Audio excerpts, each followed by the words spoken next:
Hi everybody, today I'm going to be talking about prolonged fasting. Now before you unsubscribe, don't do that. I want to let you know that this channel is not about prolonged fasting. This channel is about longevity and health and all the other stuff. And in seeking all of that out, I'm doing a lot of experimentation. And so in order to not make this channel just about fasting, I created a separate channel solely dedicated to fasting. On that channel, I'm going to be talking about prolonged fasting. I'll be talking about 5-2.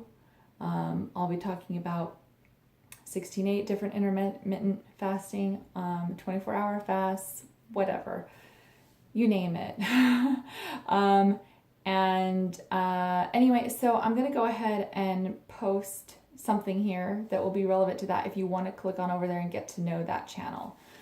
But I wanted to let you know that I've been a little bit fearful of letting you know this because I think that some of you think that this is just a 5-2 channel and it's not.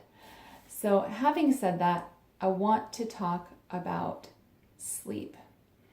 Sleep is so important, and I'm trying to talk to myself more than I am, trying to preach anything, because I certainly need to learn to get better sleep. And I saw a video by Dr. Michael Greger indicating that the optimal amount of sleep per night is 7 hours for optimum longevity. Now, this is something I also heard a professor out of Arizona, I can't remember his name right now, but I had attended one of his webinars and he also said it was 7 hours. So it seems like 7 hours is right. I get a pitiful 4, 5, if I'm lucky, 6 hours of sleep. And I think that a lot of us working professional adults have that problem as well, which is why I wanted to talk about it. So here is how I'm planning on starting my journey to fix that, because it's very important. I saw a TED Talk the other day, probably the best TED Talk I've ever seen. And it is about drawing your desired realities. I'm going to post that video right here. I highly recommend that you take a look at it. And so you don't have to be an artist. You don't have to be a good drawer. I'm terrible. But I took this woman's advice. She's very, very smart. And basically what she indicates is that if you draw your reality, then you can start your new reality, your desired reality. You can see it and make that part of your consciousness, really, and drive toward that. So here's what I did. Don't make fun of my drawing skills. Give me just a second.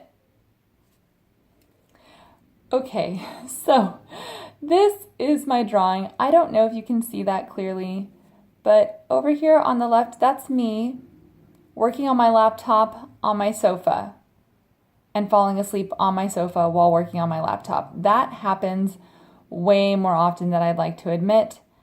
And you can see it's about 4 a.m. When I respond to emails early in the morning, like 4 a.m., people think that it's because I'm an early riser.